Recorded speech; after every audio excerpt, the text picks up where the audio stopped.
The top stories of the week with added depth and context from our team of reporters, what we call the Daily Debrief. Hello, everyone. I'm Todd Quinones. Well, viewers like you are asking for more depth, and so here exactly is where you're going to find it. Let's jump right in. It's not every day you're able to do a job interview and then jump on a zip line, but this is just one way businesses are trying to entice employees to come back to work. The Slotzilla zipline remains as popular as ever, with guests living their Superman dreams. President and CEO Andrew Simon is thrilled. People are loving the zipline this summer, and we just want to be able to service as many people that want to come here. With June 1st fast approaching, Las Vegas will fully reopen with no capacity limits. Slotzilla is looking to fill 30 to 40 positions. It's offering a zipline ride as part of the interview process, along with wage bonuses. Everybody knows here in Vegas right now, getting employees excited to come back to work. We're all opening up. There's huge opportunities, and I wanted to come up with something real interesting for people to come here. It's incentives like these businesses across the valley are using to entice people to start working again. Financial analyst Steve Buden says it's been a struggle for businesses to find qualified applicants, as unemployment benefits sometimes exceed normal wages, or single parents have a hard time finding childcare. He says businesses are trying to up their game. Things like flexible schedules, signing bonuses, 6-month bonus periods upon which you'd get a pay raise. He says staffing up is important, especially for strip properties, in order to maintain a standard of hospitality. If many of our big hotel casinos are understaffed, the experience the consumer is going to have is going to suffer. If it suffers, they may or may not choose to come back. So we really need to make the best effort we can to get these people back to work. At the Venetian on the Strip, the casino resort is looking to fill about 300 positions in a variety of areas, from housekeeping to security. It's taking an aggressive approach in recruiting talent. We're giving them the opportunity to make sure that they're given a chance and to understand that we are offering on the spot, which we've never done before. Simon says he's confident the unique experience of the zip line at Fremont Street will attract new workers. When you ride this ride and you get to see what goes into being there, you're like, wow, I want to work here. Fortunately, the workers that were hired today will be able to start in early June. Jeremy Chen, 13 Action News. People looking for jobs in Vegas have a few options right now. A lot of places are on a hiring spree ahead of the city's full, 100% capacity reopening. Jeremy, what are some options? You have a variety of choices, so many different businesses, from restaurants to the zip line that I actually did a story on today. Casino resorts are hiring. You have career fairs being announced pretty much every week. So there are a lot of positions open for anyone out there looking for almost any sort of job they might be interested in. Does it seem like the jobs are more seasonal type jobs or permanent jobs? It's a little bit of mixture of both, but mostly like permanent jobs or jobs that allow you to kind of move up within a company or a corporation or whatever. So that is kind of encouraging to see, especially here in Las Vegas, where we're so dependent on tourism and everything. And a lot of the jobs are in hospitality. What kind of benefits are we looking at? We have definitely seen wage increases just in general, like going from like maybe what used to be, I would say maybe $12 an hour to start paying people at like $20 an hour instead, to entice more people to come back to work. They also have like 401k. Some businesses might decide to provide childcare, especially if they're like big corporations who can afford something like that. You also have a tuition reimbursement if it's someone either trying to pay off their student loans, or someone who's still in college and is trying to figure out, okay, how do I pay for college and whatnot. So there's a variety of incentives that different businesses are trying to do to get qualified applicants. And we'll be back with more now of the Daily Debrief after the break. And welcome back to the Daily Debrief, an in-depth look at the top stories of the week. Well, for more details on any of the stories that we are talking about, just head to ktnv.com.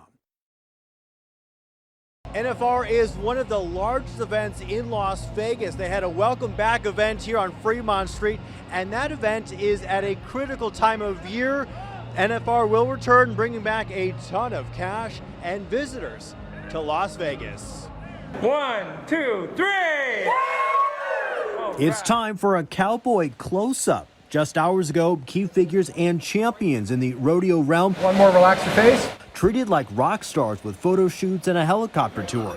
They're back in Las Vegas for a 2-day welcome event. I'm excited to be back in Vegas. You know, my first year in 2019, I got to come to Vegas.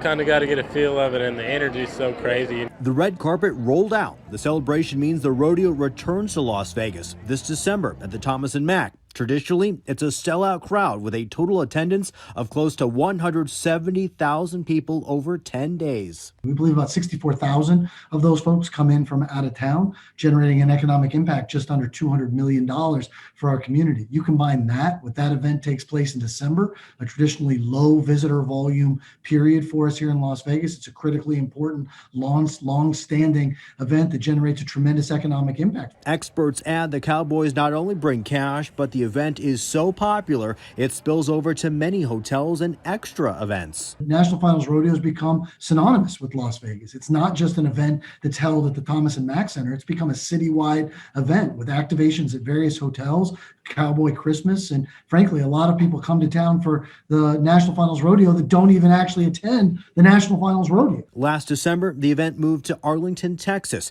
amid coronavirus restrictions that prevented the event from being held with fans in the stands in Las Vegas. This year, it's a different animal. It's been here since 1985, so I think it just belongs here, you know, just the energy of it, the crowd, they love rodeo, so I'm glad to bring it back. Fremont Street held a special tribute under the canopy, and the Cowboys wined and dined Las Vegas style for the event that is set to return bigger and better than ever. NFR returns to Las Vegas December 2nd through the 11th. Joe Bartels, 13 Action News.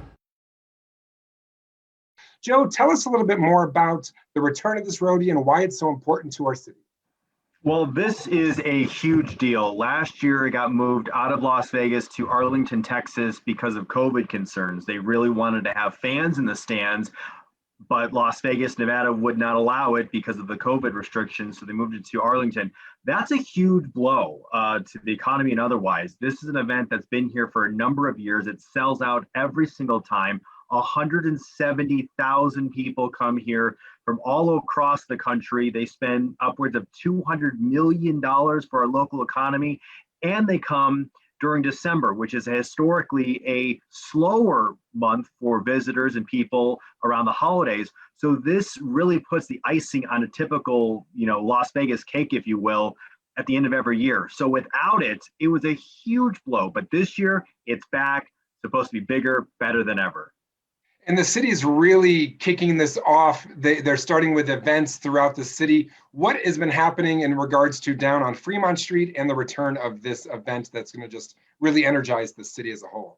Yeah, so this is a 2-day, really a kickoff event. It's a welcoming party, essentially, bringing back the best of the best in the rodeo world. There's a whole bunch of champions here, I think 6 or 7 of them, all sorts of different events that they won their world championship titles at in the 2020 year-end National Finals Rodeo in Arlington, Texas. So they're here. They're going to be welcomed on Fremont Street, a big display under the Viva Vision of the canopy, a special message from Mayor Carolyn Goodman.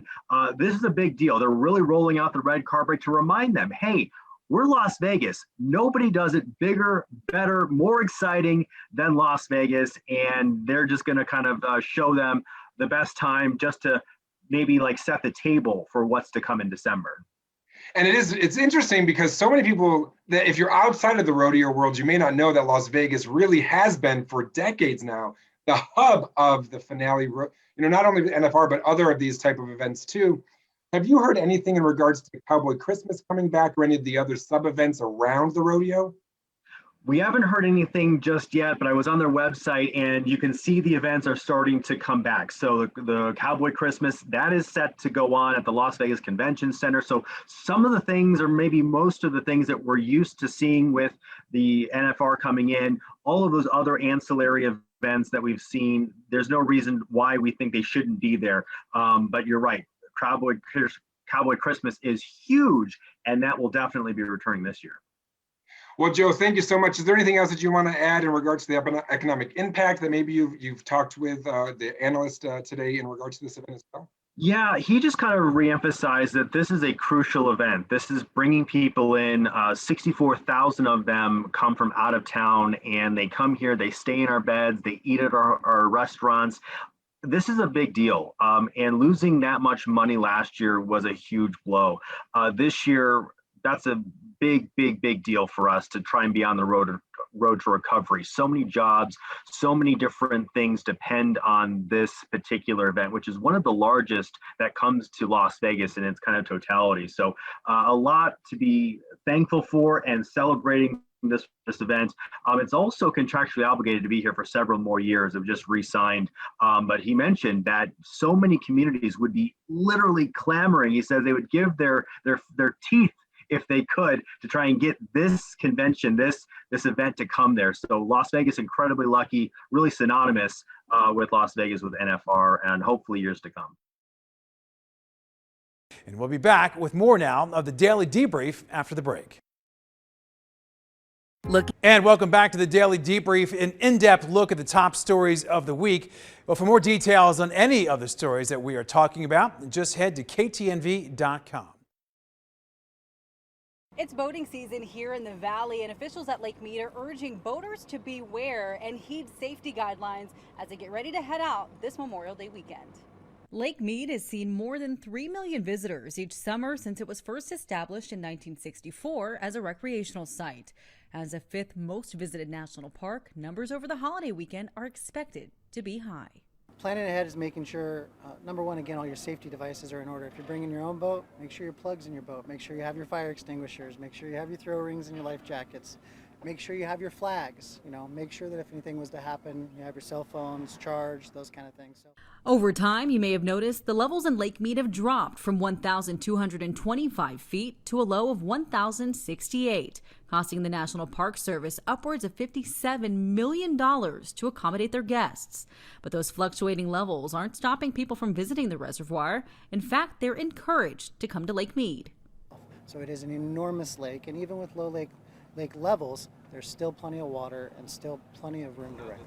With room to roam, the dangers out on Lake Mead are ever present. Alcohol remains a top factor in boat-related crashes, with over 100 deaths as of 2019, following operator inexperience, inattention, and speed. Treat it like a vehicle. Alcohol consumption on the lake's a big deal. People come out to enjoy themselves, have a good time. Make sure you have a dedicated driver. Have somebody that's operating the boat that's obviously not intoxicated, not drinking. We see a lot of accidents on that side of it. Drowning accounts for roughly 79% of boating fatalities. Of those victims, 86% weren't wearing a life vest. Now, one of the most important pieces of safety equipment is your life jacket, and children under the age of 13 are required to wear one while on a vessel. James, a game warden here at Lake Mead, patrols the waters almost every day and says weekends like Memorial Day weekend could end up fatal if the right steps aren't taken out on the water. A lot of people like to be out on their float tubes and everything like that, and that's where we get some of our drownings sometimes. So we'll head over to Boulder Beach and we'll patrol there and make sure everybody's staying safe. Things like right-of-way apply on the water too. And just as you can get a DUI on land, the Coast Guard is warning boaters that you can get an OUI for operating any vessel under the influence. 3408 hatchery. 3408, 10-4, 10-8 on the 1. So out here, it is U.S. Coast Guard waters. So all those rules of navigation apply that you would see out there, out in the ocean, that the U.S. Coast Guard enforces. You need to slow down, you need to pay attention, you need to stay safe, and you need to be on that right side. Otherwise, there could be a collision on the other end if someone is also coming around that corner. Another thing to note is how to make turns when you notice a boat headed your way. Coming position, you need to make at least something that's noticeable for the other operator that you're changing direction, changing speed. All in all, Lake Mead welcomes people to enjoy the water this Memorial Day weekend, only if you plan on being safe. For the latest information on boater safety, you can visit ndow.org. You can find the link on our website at ktnv.com. Reporting at Lake Mead, Zora Asbury, 13 Action News. Zora, can you give us a little bit more information about what the park rangers say to expect this weekend at the lake? Absolutely, Jason. So with this being Memorial Day weekend, they're expecting tons of boaters and people to come to the beach at Lake Mead this weekend. And one of the most important things is just really boater safety. That was the biggest thing that they stressed, is really wearing those life jackets. Some unknown facts are that anyone 13 years or younger is required to wear a life vest while on a vessel. If you're older than 13, you're not required, but of course it is encouraged for people to wear a life vest. We've seen drownings recently and last summer in regards to like pool floaties and things of that sort. What did they say in regards to that? Should you be bringing your floaties that you would use in the pool, or are there other qualifications for those type of floaties that you should bring on to the lake? They're absolutely open to whatever kind of floaty that you want to bring. While I was out there yesterday, I actually did see quite a few people bringing their own floating devices and their own wakeboards and things like that. So they're advising people to just be safe. Of course, you're not required to wear a life vest while you're in the water on the beach, but it is once again recommended to do so. You said in your package that this is the 5th most visited national park in the whole U.S., which is amazing. Now, when you are preparing to go out there for Memorial Day, and you know it's going to be really packed, as you said, what is the whole take on drinking at the lake and the safety precautions in regards to that? Well, this is such a great question, because technically it's not illegal to drink at the beach and on the boat. So it causes a real problem for people who go there thinking that they can drink and maybe even get drunk. But advisors and the Coast Guard do say that you can still get what they call an OUI. So it's like a DUI, but on the water, and it's operating under the influence. And so people are encouraged to have fun on the beach, have fun on Lake Mead, but also the important thing is to not go overboard. They did encourage people to have a designated driver or a designated boater. So you at least want to have one person in your party that is solely the boat driver, or just go ahead and have them drive the boat for you if you want to enjoy yourself on the Lake Mead. Last year during the pandemic, you had to have a season pass or a pre-arranged reservation. Is there anything in place for this weekend in regards to how to enter the national park? So they were telling people and encouraging them to just know before you go. So there is a possibility that all the boats could be rented out. It's not that you necessarily need a ticket. I think because of COVID, things have changed as far as having tickets and reservations, but they do say that get out there early, know before you go, have everything packed and taken care of. The earlier you get there, the better chance you have to get on the water. And we'll be back with more now of the Daily Debrief after the break. And welcome back to the Daily Debrief, an in-depth look at the top stories of the week. Well, for more details on any of the stories that we are talking about, just head to ktnv.com. The Orleans has played host to professional level lacrosse recently. Who knows, they could play there again. Now there's hope that a pro team will help boost a growing fan base here in Las Vegas. As a goalie, I'm literally talking at the whole game. At the newly built field at Pinecrest Academy, 11-year-old Rylan Peterson and sophomore Reese Pamantuan are loving lacrosse. We're on the doorstep of something really big. Nate Peterson is one of the organizers helping kids grow and learn to love playing lacrosse. I'm gonna keep playing though. He says a pro team is perfect for Las Vegas. I've lived in Las Vegas for almost 20 years, and I've watched it grow. And the grass that we're standing on right now was dirt 2 years ago, and now we're out here playing lacrosse. The National Lacrosse League, or NLL for short, announced a new expansion team will be owned by Joe Tsai. He's a big name in sports, owning the Brooklyn Nets and ownership stakes in the NBA G League and the WNBA New York Liberty. I think the questions are just massive right now. Where are we going to play? What's the team name going to be? Where the coach is going to be? What type of players are we going to get? Max Schmidt founded Lacrosse Force in Las Vegas. He says right now the sport is small but has a lot of room to grow. It's not big, and it's very niche market. It's very small currently, but that's why we're so excited about the NLL coming in to Vegas, is because we know that high tides are going to raise all boats, and we're going to get more kids playing the sport because there is a professional sport for them to see. Max says the business impact could be big. Look no further than the impact the Vegas Golden Knights have had on hockey, youth sports, and fan base. We're very excited. And as you know, with the success that the Golden Knights had in year one, that's not normal. But what was great that we saw was just the influx of hockey fans in general. when the Knights came to Vegas. And we hope that, that has a similar effect with the NLL coming to Vegas as well. Back at Pinecrest, a new generation of lacrosse fans are excited to see the pros coming to town. The NLL says more details will be released in the coming weeks and months. Joe Bartels, 13 Action News. Joan, you've been on this story since we first heard that the National Lacrosse League was coming to Vegas. What is this, and what is the town excited about in regards to lacrosse? Well, this is the absolute highest level of lacrosse. So these are professional players, and this is a big deal because this is the latest professional team to say, hey, look, Las Vegas is a viable option. We want to be there. So we spoke to some lacrosse folks here. They are absolutely excited. They're seeing what they hope will be what the Vegas Golden Knights did to hockey with youth hockey and the interest in hockey and the fan base that it created and the value that it created, not to mention the jobs. They're hoping that that will translate into lacrosse. Right now, it's a small sport, but they're saying that this has limitless possibilities in terms of where it can go from here. But this is a huge step in terms of getting lacrosse on an even grander scale, a professional scale here in Las Vegas. Now, when you spoke to the parents and the youth that are involved in the sports, is it predominantly here in town a high school and school sport, or is it a club sport as well? Well, I learned a lot about lacrosse today, and so it's not a sanctioned sport. So the NIAA here, it's not a recognized sport. So in a lot of settings in schools, it's not recognized as a sport. It's more of a club.